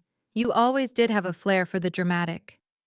But the Internal Revenue Service does not care about your little family drama. They only care about the digital footprint pointing directly to this house. My flight leaves in 2 hours. I am going to be sipping champagne over the Atlantic while federal agents tear your life apart. Have fun rotting in federal prison, you pathetic loser. David, who had been silently watching my sister gloat, finally reached forward. He placed his hands on the keyboard of his encrypted laptop. He looked at Brittany with a chilling, confident smile that completely mirrored my own sense of absolute victory. David closed his encrypted laptop with a loud, definitive snap. The sharp sound echoed through the silent living room, drawing every single eye toward him. He stepped away from the media console and walked over to my side. He stood shoulder to shoulder with me, his presence a solid wall of support against the chaos my family had created. He looked directly at my sister. The arrogant smirk that had been plastered across Brittany's face began to falter just a fraction of an inch. About that transfer, David said. His voice was incredibly calm and conversational, which only made it more terrifying. He offered her a polite, almost pitying smile. You did not wire anything to Geneva today. Brittany let out a harsh, dismissive laugh, but it sounded thin and forced. You are bluffing, she snapped, waving her smartphone in the air. I literally just showed you the confirmation screen. The blockchain verified the transaction. My digital wallet is empty because the funds are already sitting in my Swiss accounts. You cannot undo a decentralized transfer. David nodded slowly, keeping his hands casually tucked into his pockets. You are absolutely correct about how decentralized finance works, David agreed. You cannot reverse a verified transaction on the real blockchain. But that is the keyword here, Brittany. You have to be on the real blockchain for the transaction to actually happen. Barbara and Richard watched the exchange with wide, terrified eyes. My parents were completely out of their depth when it came to cybersecurity, but they could sense that the power dynamic in the room was shifting violently. Jamal stood quietly near the front door, keeping a protective hand on his son Jackson. Jamal already knew exactly what David was about to say. You see, David continued, pacing slowly across the frosting-covered floor. Jamal warned me 6 months ago that you were funneling money through shell companies. Because I know exactly how you operate. I knew you would not be able to resist moving the final bulk of your stolen funds today. You wanted the thrill of doing it right under our noses while you framed Riley for the crime. You thought connecting to our guest wireless network would give you the perfect alibi. Brittany swallowed hard. Her manicured fingers tightened around her phone. I used a secure virtual private network, she argued, though her voice lacked its previous venom. My connection was completely encrypted. You could not see what I was doing. David smiled, a bright, genuine smile that sent a visible shiver down my father's spine. I did not need to see what you were doing, David explained. I am a cybersecurity architect. I design digital fortresses for a living. When you connected your phone to my guest network this morning, you did not connect to the actual internet. I configured my entire home network to recognize your specific devices the moment they pinged the router. I built a honeypot just for you. A honeypot? Richard whispered, his voice trembling with confusion and desperate hope. What does that mean? It means I built a trap, David answered, keeping his eyes locked on my sister. When Brittany opened her crypto application to execute her massive wire transfer, my network seamlessly redirected her traffic. She did not access the real global blockchain. She accessed a highly sophisticated simulated sandbox environment that I custom built on a private server sitting right upstairs in my home office. Brittany stared at him in absolute horror. She looked down at the confirmation screen on her phone, her thumb frantically tapping the display. The green checkmark was still there, but the realization of what David was saying was beginning to dawn on her. That confirmation screen you are so proud of is completely fake, David stated flatly. I coded that visual interface myself last week. It was designed to mimic your exchange platform perfectly. You typed in your Swiss account routing numbers, you authorized the transfer, and you watched your balance drop to zero. But all you actually did was hand me your master private keys and the exact routing information for your hidden offshore accounts. Your money never went to Geneva. No, Brittany gasped, taking a staggering step backward. No, that is impossible. You are lying. You cannot fake a ledger authentication. I can, and I did, David replied coldly. But that is only half of the story. Let us talk about the physical evidence you tried to plant in my wife's diaper bag. My mother let out a confused whimper. Barbara looked from David to the silver USB drive still wrapped in a white napkin near the fireplace. The drive with all the fake financial documents, my mother asked. The one she used to frame Riley. David shook his head slowly. That silver drive sitting on the floor over there is completely blank, David revealed. It is a useless decoy. I bought it at the electronics store yesterday for $5. Brittany looked like she was going to be physically sick. Her hands were shaking violently now. What did you do? She demanded, her voice rising into a panicked shriek. Where is my real drive? David reached into his pocket and pulled out a different USB drive. This one was matte black and slightly larger. He held it up for everyone to see. Jamal pickpocketed your phones earlier, but I am the one who swapped out your hardware, David explained. When you arrived at the house today, you left your designer purse on the kitchen island while you went to the bathroom to touch up your makeup. I simply unzipped your hidden compartment, took your real silver drive and replaced it with a blank one. You were in such a rush to plant the evidence during the cake cutting that you never bothered to check if it was the correct device. I looked at my husband, feeling a profound wave of awe and absolute love.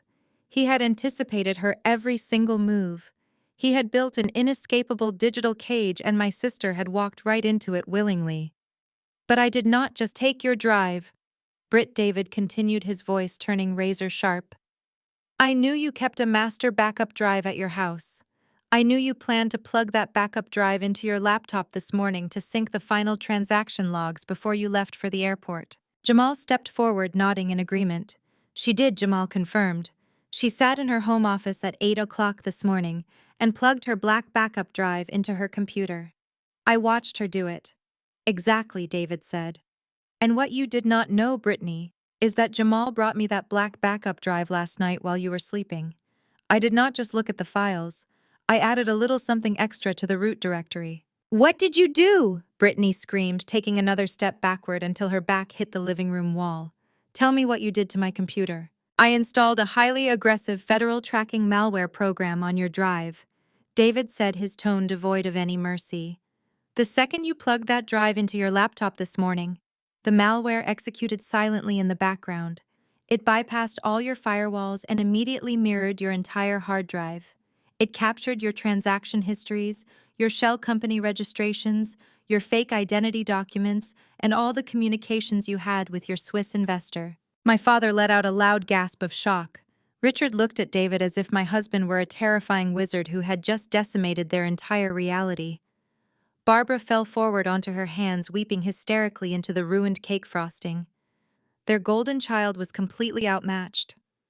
The influencer who thought she was a criminal mastermind had been systematically dismantled by a man she spent years calling a boring computer nerd. Brittany clutched her chest, struggling to breathe. Her perfect posture collapsed entirely. She looked like a trapped animal desperately searching for a way out of a burning building. "You hacked me," she stammered, pointing a shaking finger at David. "That is illegal data acquisition. Any lawyer will get that evidence thrown out of court. You cannot use stolen data to convict me." David let out a dry, humorless laugh. "You are right about that," David agreed. "I cannot use that data in court. But I am not a law enforcement officer. I am just a concerned citizen who happened to discover a massive wire fraud operation targeting my vulnerable in-laws." David looked down at Brittany. His face showed absolutely zero compassion. "You spent 9 years letting your sister take the fall for your mistakes," David told her. "You let her pay your debts. You let your parents treat her like a criminal while you lived in luxury. But today you messed with my wife. You tried to ruin my family. You tried to send the mother of my child to federal prison. I was never going to let that happen." Richard stared at David with a mixture of terror and awe. The older man finally understood that his constant dismissal of David's career was a massive mistake. "You ruined us," Richard whispered, looking at David. "You gave our money to the government. We will never get it back. The IRS will keep it all." David turned his cold gaze to my father. "Your daughter ruined you, Richard." David corrected him sharply.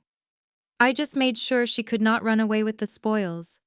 If you want your retirement money back, I suggest you hire a very good lawyer and prepare to testify against your favorite child in federal court. That is your only option now." Barbara sobbed uncontrollably, rocking back and forth on the floor. Her hands were stained with blue and pink cake frosting, giving her a deeply tragic and chaotic appearance. She had sacrificed my mental health and my financial stability to protect Brittany, and this was her ultimate reward. She was bankrupt and her golden child was going to prison. The poetic justice of the situation was almost overwhelming. Jamal walked over to where Brittany was sitting on the floor. He looked down at the woman he had loved and married. There was no love left in his dark eyes. There was only the fierce protective instinct of a father who had just saved his son from a monster. "You made your choices," Britt Jamal said, his voice rumbling softly. "You chose greed over your family. You chose your online followers over your own son. You thought you were the smartest person in the room, but you were just arrogant. You underestimated Riley. You underestimated David. And most importantly, you underestimated me." Brittany did not answer him. She just pulled her knees to her chest and cried. They were not theatrical tears anymore. They were real tears of absolute despair. She had lost her money. She had lost her family. She had lost her freedom. The luxurious life in Geneva she had meticulously planned for months had evaporated into thin air, leaving her with nothing but the cold, hard reality of her impending incarceration. I looked at David and grabbed his hand. His fingers intertwined with mine, providing a warm, steady anchor in the middle of the storm. We had done it. We had survived the ultimate betrayal and turned it back on the people who tried to destroy us. Then the sound we had been waiting for finally cut through the tense silence of the living room. It was faint at first, but it grew louder with every passing second. The wail of heavy sirens echoing through our quiet suburban neighborhood. The authorities had received the beacon ping. They had the transaction logs. They were coming for her. David checked his watch one last time. He looked at Brittany with a chilling smile of absolute victory. "I did not just stop the transfer," David said. "I rerouted your entire offshore stash. You did not send the money to Geneva. You sent it directly into an IRS asset seizure account, and the malware pinged your exact location." Brittany stared at him with eyes wide open in a terror that finally matched the true magnitude of her massive financial crimes. She looked down at her phone screen, tapping the glass display frantically and desperately, trying to refresh her decentralized wallet application. But the bright green checkmark was completely gone. In its place was a stark red error message indicating that the destination routing address belonged to a federal government holding account. The crushing reality of what my husband had successfully accomplished finally crashed down upon her shoulders. She had not just failed to steal my parents' life savings and run away to a glamorous new life in Europe. She had literally hand-delivered every single stolen penny directly to the federal tax authorities she had been trying so hard to outrun. Brittany let out a horrifying shriek of pure desperation and threw her smartphone directly at David. He easily dodged the device and it shattered against the stone fireplace. "You ruined my entire life," Brittany screamed at the top of her lungs. Her face was bright red and contorted with an ugly, selfish rage. "You had no right to touch my money. It belonged to me. I earned it by putting up with this pathetic family for 34 years. Barbara let out another loud, agonizing wail from the floor. She realized that while the money was no longer in the hands of her treacherous golden child, it was now safely locked away in a federal asset seizure account. The staggering legal fees and years of bureaucratic litigation required to even attempt to get those funds back would still leave them entirely bankrupt. Richard gripped his injured knee and stared at his eldest daughter with an expression of pure, unadulterated disgust. He finally saw the monster he had created and nurtured. Then a new sound pierced through the heavy tension in our suburban living room. It started as a faint, high-pitched wail echoing from somewhere down the street. It was a sound that instantly made my heart race with a mixture of overwhelming relief and intense anxiety. The wail grew louder and more distinct with every passing second, multiplying as multiple vehicles approached our quiet neighborhood. It was the unmistakable blare of heavy police sirens. Brittany froze in place, her chest heaving as she listened to the approaching sirens. The blood completely drained from her face, leaving her looking pale and terrifyingly desperate. She looked around the room like a trapped wild animal, calculating her final options. The sirens grew deafeningly loud, echoing off the houses on our street and drowning out the sound of my mother crying on the floor. Suddenly, brilliant flashes of red and blue light cut through the evening darkness outside our home. The intense strobe lights illuminated the living room through the large floor-to-ceiling windows, casting long, jagged shadows across the walls and the ruined cake frosting on the hardwood floor. The sheer volume of the response was staggering. The sound of heavy vehicle tires screeching and tearing into our manicured front lawn vibrated through the floorboards. Multiple black sport utility vehicles and marked police cruisers were swarming our property, creating an inescapable perimeter. "They are here," David stated calmly, looking out the front window. He did not look scared or intimidated. He looked like a man who had just successfully completed the most important job of his entire life. The task force received the beacon ping and the transaction logs exactly as I programmed the malware to send them. They have been waiting for her to make a move for 6 months, and she just gave them the final piece of evidence they needed to secure a federal indictment. Brittany completely lost her mind. Pure, unfiltered panic took over her entire body. She spun around and sprinted toward the kitchen, aiming for the sliding glass doors that led out to our backyard patio. She was trying to bolt. She could hop the fence and disappear into the neighborhood before the agents surrounded the back of the house. I watched her run, knowing she would never make it. Jamal moved with incredible speed and agility. My brother-in-law intercepted her path before she even reached the kitchen island. He stepped directly in front of the sliding glass doors, crossing his muscular arms over his broad chest. He formed a massive, immovable barricade between his wife and her final desperate escape route. "Get out of my way!" Brittany shrieked violently, pushing her hands against his chest. "Move right now. They are going to lock me in a cage. I cannot go to prison. I will not survive in there. You have to let me go. I am your wife." Jamal did not budge an inch. He looked down at the woman who had spent years treating him like a second-class citizen. He looked at the woman who had planned to abandon him and their 12-year-old son for a wealthy investor in Switzerland. His dark eyes were cold and completely devoid of any remaining affection. "Actions have consequences," Britt Jamal said, his deep voice cutting clearly through the sound of the blaring sirens outside. "You spent your entire life making messes and forcing other people to clean them up. You forced Riley to take the fall for your embezzlement 9 years ago. You tried to frame her again today. You tried to destroy my son. You are not running anymore.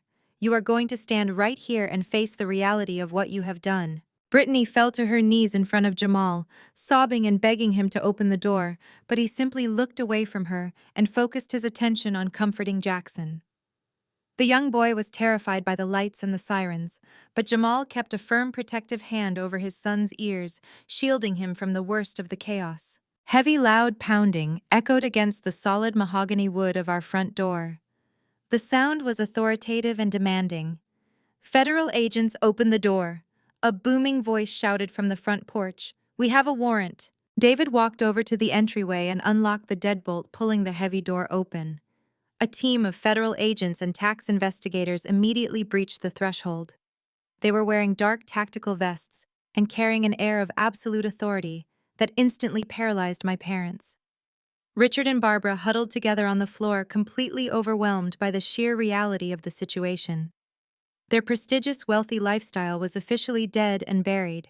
The federal government was standing inside their daughter's living room, ready to drag their family name through the mud. The lead investigator, a tall, broad-shouldered man with a stern expression, stepped into the house. He quickly scanned the room, assessing the situation and identifying the individuals present. The flashing red and blue lights from outside illuminated his tactical vest, highlighting the bold yellow letters spelling out the name of his federal agency. Brittany saw the agents and her survival instincts kicked into overdrive. She scrambled up from the floor near the kitchen and pointed a shaking, manicured finger directly across the room at me. Her face was twisted with desperation and malice. She was going to try to execute her original plan, even as the walls closed in around her completely. "It is her!" Brittany screamed hysterically, her voice cracking with panic. She pointed frantically at my pregnant belly and my frosting-covered dress. "She is the one you want. She is a forensic auditor. The internet protocol address belongs to her house. The wireless network is registered in her name. She is the one who set up the shell companies. She stole the money from our parents and tried to hide it offshore. She is the criminal. Arrest her right now." I stood my ground, feeling a surge of adrenaline, but absolutely zero fear in my heart. I knew my intelligent husband had secured the evidence. I knew Jamal had the physical devices safely secured. I looked at the lead agent, waiting for his response. The lead agent did not even break his stride. He did not look at me once. He walked right past where I stood near the media console. He walked toward my sister, pulling heavy steel handcuffs from his belt. He held the cold metal restraints in his hands, looking down at my sister with a professional, deeply unimpressed glare. The flashing lights from the police cruisers parked on our destroyed front lawn cast a harsh, unforgiving glow over Brittany. She looked completely disheveled and broken. Her expensive emerald silk dress was wrinkled and stained. Her perfect hair was a mess, and her carefully constructed public image was entirely gone. My parents watched this terrifying interaction with absolute horror, unable to speak. There was no amount of money that could save Brittany now. The lead investigator stopped directly in front of my sister. He did not look at me or David. He focused entirely on the woman who had spent the last 9 years pretending to be absolutely untouchable. Brittany took a small, pathetic step backward until her shoulders hit the edge of the kitchen island. She opened her mouth to argue, to spin another web of lies, but the federal agent raised his hand to silence her immediately. "We have the mirrored data logs directly from your personal devices," the agent stated. His voice was loud enough to carry over the sound of the police radios outside. "The evidence was provided by a cybersecurity consultant working in cooperation with an internal informant. We have tracked the proxy servers, the shell companies, and the offshore accounts.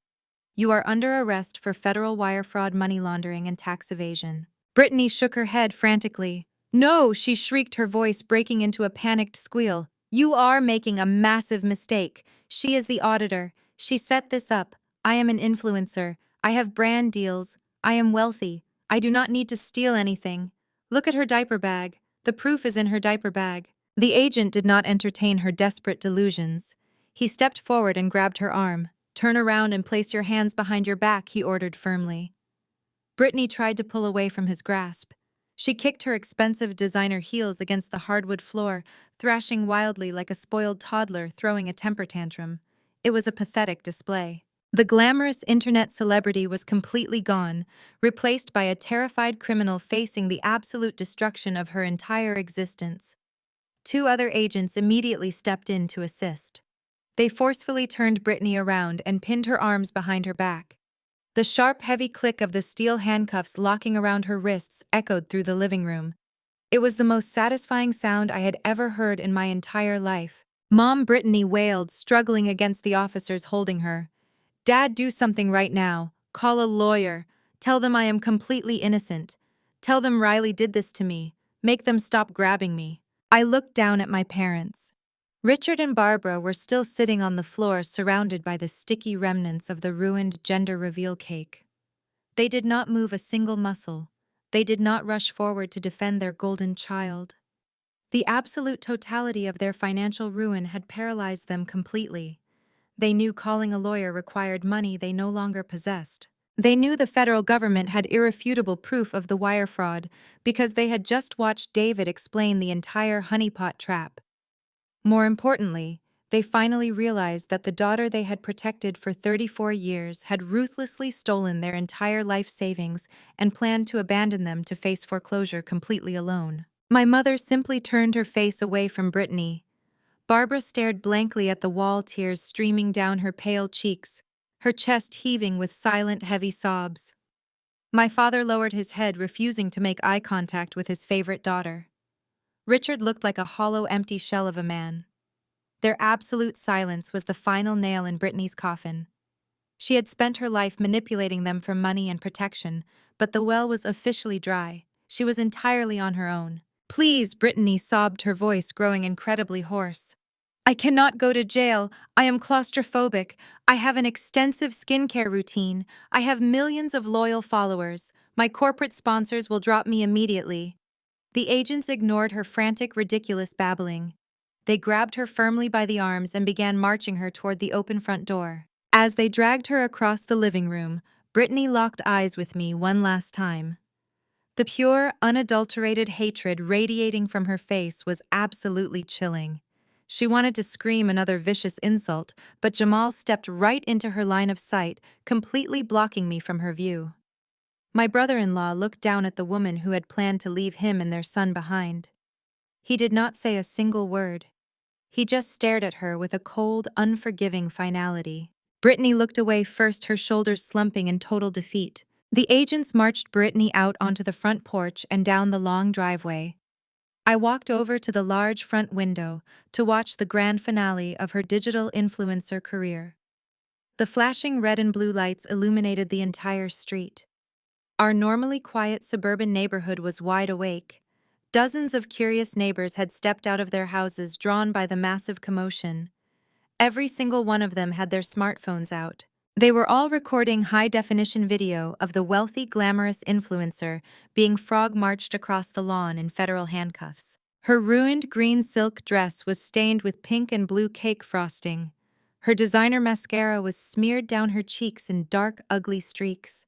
She kept trying to hide her face from the cameras, but the agents held her firmly upright. The woman who had spent the last decade obsessing over her perfect digital image was currently starring in a viral video she could never edit or delete. The internet would have an absolute field day with the footage. Her sponsors would drop her instantly. Her followers would turn on her before she even reached the federal holding facility. I watched as they pushed her into the back of a marked police cruiser and slammed the heavy door shut. The vehicle pulled away from the curb, taking my sister out of my life for a very long time. Inside the house, the remaining federal agents began collecting physical evidence. David walked over to the dining table and unhooked his encrypted laptop from the television. He handed the computer over to a technical investigator, along with the black backup drive containing the malware tracking data and the dummy USB drive Brittany had foolishly planted in my diaper bag. David calmly explained the sandbox environment and the proxy routing sequence, ensuring the agents understood exactly how the digital trap had functioned. The investigator nodded appreciatively, clearly impressed by my husband's meticulous cybersecurity architecture. Jamal walked over to the lead agent standing near the entryway. The two men shook hands firmly. I watched the interaction, feeling a deep sense of respect for my brother-in-law. Jamal had taken an enormous risk by going behind his wife's back to gather the initial financial routing data. He had spent 6 months playing the role of a clueless husband while secretly building a federal case to protect his son. The lead agent handed Jamal a piece of paper. It was a formal immunity agreement. Jamal had secured full federal protection for cooperating as an internal informant and turning over the primary evidence. He was completely clear of any collateral damage from Brittany's money laundering operation. He could walk away with his son and start a brand new life without any legal shadows hanging over his head. Jackson was still sitting on the staircase, clutching his knees to his chest. The 12-year-old boy looked exhausted and deeply traumatized by the events of the evening. He had just watched his mother get arrested for federal crimes after reading text messages where she called him excess baggage. It was a brutal reality for a child to face, but it was better than living a toxic lie. Jamal walked over to the stairs and sat down next to his son. He wrapped his strong arm around the boy, speaking in a soft, reassuring tone. They were going to have a long, difficult road of healing ahead of them, but they were going to do it together, free from Brittany's dangerous manipulation. The lead agent walked over to me and David.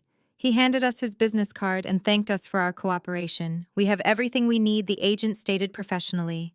"The asset seizure accounts have already locked down the offshore funds she tried to transfer. We will be in touch regarding formal statements, but your family is completely safe. The cyber trails clearly vindicate your household from any involvement in her financial fraud network. Have a good evening." I thanked him, shaking his hand. The agents filed out of the house one by one, carrying boxes of evidence and digital hardware. The heavy wooden front door closed behind them with a solid, resonant click, sealing off the outside world. The flashing lights from the police cruisers slowly faded away as the remaining vehicles departed our driveway. The overwhelming adrenaline that had fueled my actions for the past 2 hours began to subside, leaving me feeling physically drained, but mentally sharper than ever before.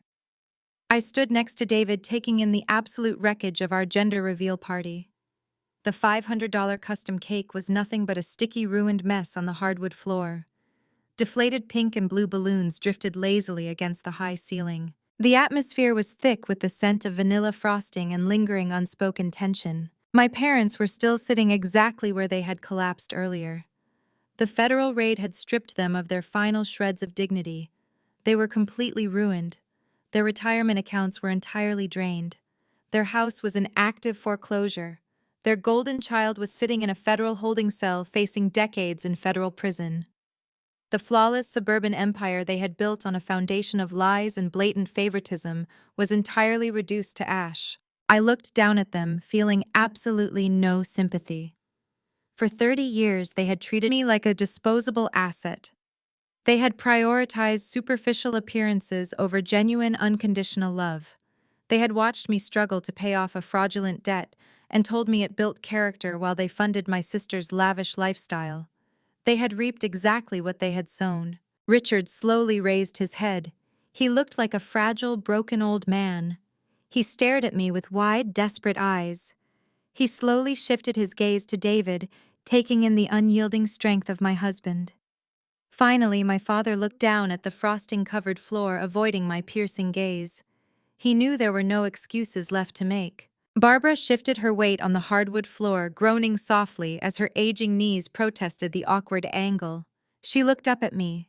Her expensive designer clothing was ruined beyond repair. Her perfectly styled hair was a disheveled disaster.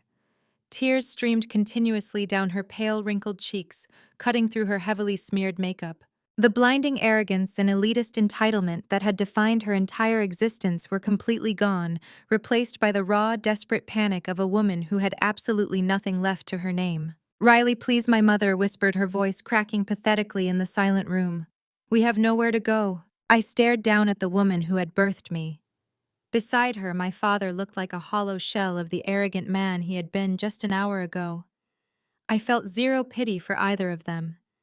The lingering sense of familial obligation that had chained me to their expectations for 30 years was completely gone. In its place was a solid, unbreakable boundary forged from iron and truth. I took a deliberate step back, pulling the hem of my white maternity dress away from my mother's grasping fingers. "Get out of my house," I said. My voice was low, perfectly calm, and completely devoid of any warmth. Barbara let out a loud, pathetic gasp. "Riley, you cannot do this to us." My mother wept, clutching her chest as if the words physically wounded her. "We are your parents. We are your blood. You have a massive house with empty guest rooms. We have absolutely nothing left. The bank is foreclosing on our property. Our retirement accounts are empty. You cannot just throw us out into the cold night like stray dogs. I did not flinch. You threw me out into the cold 9 years ago, I reminded her smoothly. You forced me to sign a false confession for $200,000, watched me pack my bags, and kicked me out of your house so your golden child could keep her modeling contracts. You let me eat instant noodles in a freezing studio apartment while you took her on luxury vacations to Europe. You made your choice then, and you made it again today when you tried to let me take the fall for her federal wire fraud. Richard finally found his voice, though it was weak. He leaned heavily on the dining table, struggling to put weight on his injured knee. We will pay rent, Riley, my father begged, completely abandoning his usual domineering tone. I will find a job. I will work at a grocery store if I have to. Just give us a few months to get back on our feet. We will do whatever you want. I crossed my arms over my chest, looking my father dead in the eye. What I want is for you to walk out that front door right now, I stated with absolute finality. Because if you do not leave immediately, and if you ever try to contact me, my husband, or Jamal again, I will make one simple phone call. I will have David package every single piece of digital evidence proving you were completely complicit in Brittany's corporate embezzlement 9 years ago. I will personally hand-deliver those files to the district attorney tomorrow. The threat hit them like a physical blow. The color drained entirely from Richard's face. He knew I was not bluffing. He knew the federal government was already dissecting his entire life, and adding a historical embezzlement charge to the mix would guarantee he and Barbara spent the rest of their elderly years in a federal penitentiary. The terrifying fear of prison finally overrode their desperate entitlement. Without another word, my father grabbed my mother's arm. He forcefully pulled her up from the floor. Barbara sobbed hysterically, looking back at me one last time, hoping to find a tiny sliver of a daughter she could manipulate. She found nothing but a fiercely protective mother, ready to defend her own unborn child from their toxicity. Shaking and completely broken, Richard and Barbara stumbled out the front door and disappeared into the cold, dark suburban night. They had walked into my home expecting a celebration, and they walked out having lost absolutely everything. The heavy mahogany door clicked shut behind them.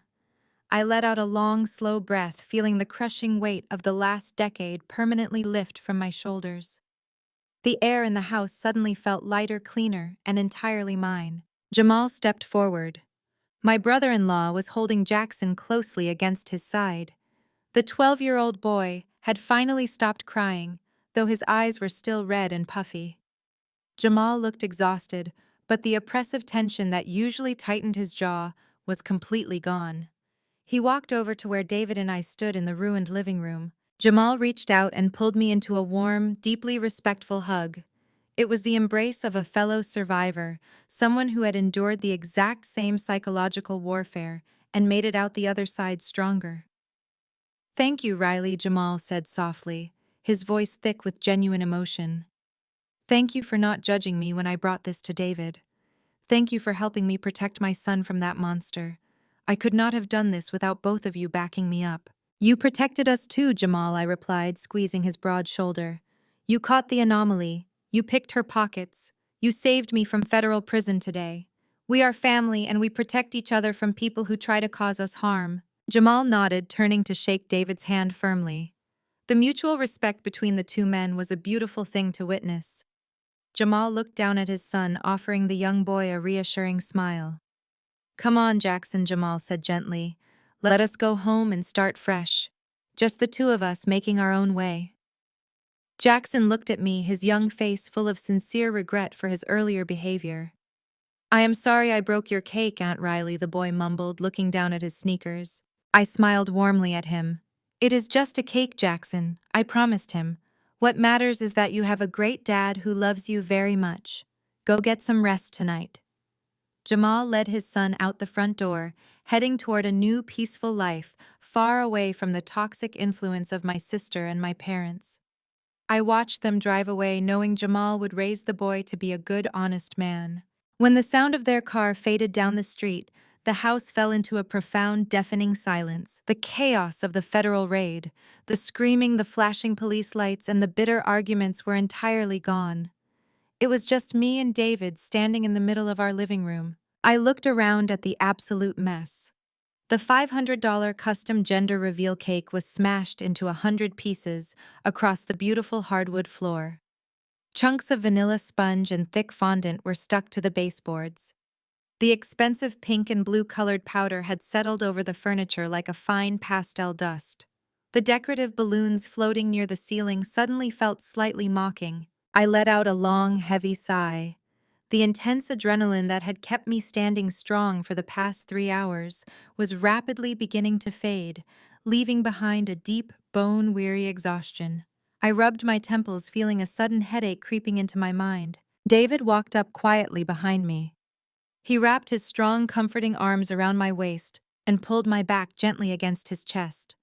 I leaned into his solid warmth, resting my hands over his, where they sat perfectly over my growing stomach. He buried his face in my neck, pressing a soft, lingering kiss against my skin. He reached up with his thumb and gently wiped away a stray smudge of blue frosting that had landed on my cheek during Jackson's initial baseball swing. "Are you okay?" David asked, his voice a low, soothing rumble against my ear. I nodded, closing my eyes and simply enjoying the quiet safety of his embrace. "I am okay," I answered truthfully. "It just feels surreal. It is finally over. The lies, the debt, the manipulation. It is all completely gone forever." We stood there for a few minutes, just breathing in the quiet peace of our reclaimed home. I opened my eyes and looked at the ruined cake stand on the floor. "It is a shame the cake got ruined," I whispered, feeling a tiny pang of sadness for the milestone moment we had lost to the madness. We never even got to see what color was actually inside the sponge. I felt David's smile against my neck. He slowly pulled away, turning me around so I could face him directly. His eyes were sparkling with a bright, mischievous light. He reached into the inner breast pocket of his casual suit jacket. "Actually," David said softly, his smile growing wider, "I did not give the baker the real results from your doctor's office today." I stared at him in pure astonishment. "What do you mean you did not give them the real results?" I asked, my voice laced with confusion. "I gave you the sealed envelope last week to take to the bakery for the order." David pulled a small, pristine white envelope from his pocket. The seal from my obstetrician was still perfectly intact. "I knew they would ruin it," David confessed, his voice filled with overwhelming love and protectiveness. "I knew your sister would try to make the day about herself. I knew your parents would start an argument. I had no idea it would escalate to a federal raid and a smashed cake, but I knew the peace would not last. I wanted this specific moment to just be ours. No cameras, no influencers, no toxic family drama. Just you, me, and our beautiful baby." Tears of pure, unadulterated joy sprang to my eyes. My husband had anticipated the chaos and protected our most precious moment from their destruction. He handed me the sealed envelope. My hands trembled with excitement as I slid my finger under the paper flap and broke the seal. I pulled out the crisp white medical document and unfolded it carefully. I read the single line of typed text in the center of the page. The breath caught in my throat and a massive glowing smile broke across my face. I looked up at David, the tears finally spilling over my eyelashes and running down my cheeks. "It is a girl," I whispered, my voice breaking with overwhelming happiness. "We are having a little girl." David let out a joyful laugh. He pulled me into a fierce, passionate kiss, lifting me slightly off the floor. When he set me down, he rested his forehead against mine, both of us beaming with absolute delight. I placed my hand protectively over my stomach. For my entire life, I had been the scapegoat daughter, forced to endure the cruelty and comparison of a toxic mother who valued status over love. But that cycle was officially broken. The generational trauma ended tonight. My daughter was going to be born into a world completely free of the dark shadows of my past. She would never know the pain of conditional love. She would only know the unyielding strength, the quiet peace, and the absolute devotion of the family we had chosen to build together for the rest of our wonderfully happy lives.